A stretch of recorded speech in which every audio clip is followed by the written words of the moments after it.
On se retrouve aujourd'hui pour parler d'une nouveauté de la marque Macma, la série Aeris. La série Aeris, c'est une série d'enceintes de sonorisation portable sur batterie lithium. Elle se dédie aux DJ, aux musiciens, aux prestataires qui ont besoin de mobilité.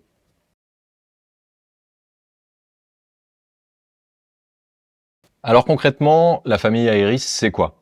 Eh bien c'est tout simple, vous allez avoir deux enceintes. La première en 8 pouces, la seconde en 10 pouces. Sur ces deux enceintes, vous allez retrouver globalement les mêmes caractéristiques, à commencer par le panneau de contrôle. Ce qui va différencier ces deux enceintes, vous vous en doutez, c'est la taille du haut-parleur et le SPL. Sur l'enceinte 8 pouces, le SPL max sera à 118 décibels. Sur l'enceinte 10 pouces, vous aurez 119 décibels. Petit focus donc sur l'Aeris 108, qui est une enceinte compacte, en finition ABS. Elle pèse environ 9 kg. Toutefois, elle développe quand même 150 watts RMS, répartis entre le HP de 8 pouces et le moteur. Grossièrement, c'est le HP pour les médiums graves et le moteur pour les aigus. Alors le vrai secret caché derrière tout ce wattage, c'est tout simple, c'est le processeur DSP intégré à l'Aeris qui fait 48 kHz pour 32 bits. Côté connectivité, les deux enceintes disposent du même panneau de contrôle. On va retrouver deux entrées en combo jack XLR avec un switch ligne ou micro. Vous disposez aussi d'une entrée auxiliaire en mini jack. Vous avez aussi une entrée USB pour y plugger directement votre clé USB avec vos playlists. La petite particularité de ces enceintes, c'est qu'elles disposent aussi d'une entrée instrument spécifique à la haute impédance.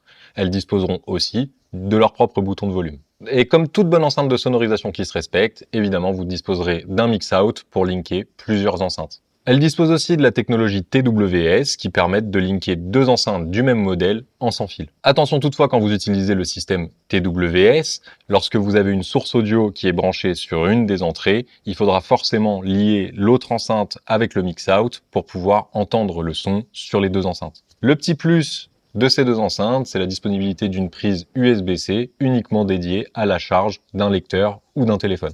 Et en bas du panneau, vous retrouverez évidemment le bouton on-off et la prise chargeur. Évidemment, chacune des enceintes est utilisable sur secteur. Lorsqu'on rentre dans le menu, on retrouve donc la localisation de l'enceinte, tripod, kickback ou monitor, en fonction de la configuration que vous utilisez. Ensuite, on retrouvera les 4 différents presets du DSP. Le DSP, c'est tout simplement une pré-équalisation qui permettra à votre enceinte d'être adaptée à votre configuration, à savoir le speech, la musique, le DJ et le live. Ensuite, on rentre dans le paramétrage de l'entrée micro.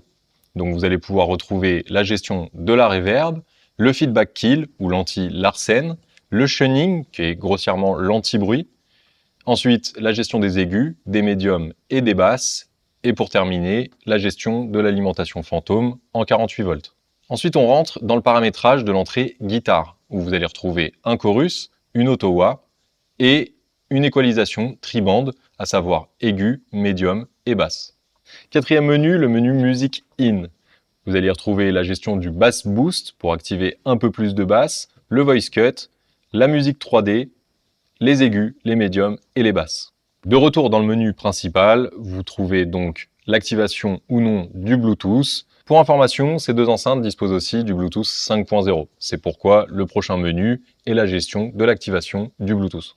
Ensuite, on pourra activer ou désactiver un sub, ce qui gérera automatiquement la fréquence de coupure de l'enceinte. Le reste des paramétrages concerne la LED à l'avant de l'enceinte ainsi que le paramétrage global de l'écran de contrôle. Pour ce qui est de l'Aeris 110, vous retrouverez les mêmes caractéristiques au niveau du panneau de configuration. En revanche, la taille du haut-parleur sera de 10 pouces et vous retrouverez un SPL de 119 décibels de SPL max, ce qui fait monter légèrement le poids à 12 kg. Vous les avez vus depuis le début et évidemment ces micros n'étaient pas là pour la décoration. Ils sont en réalité fournis dans chacun des kits des enceintes Aeris, ce qui en fait des solutions ultra polyvalentes. Ces micros sont d'ailleurs reliés directement à leur enceinte, en sans fil, en fréquence unique. Grâce à la présence de ces micros, les enceintes sont adaptées à la prise de parole en public pour toutes sortes d'événements. Mais les Aeris seront aussi dédiés aux DJ grâce à la polyvalence du DSP avec leur mode dédié. Et bien sûr, on n'oublie pas les musiciens qui profiteront de leur entrée dédiée, de la polyvalence du DSP et du multi-effet intégré.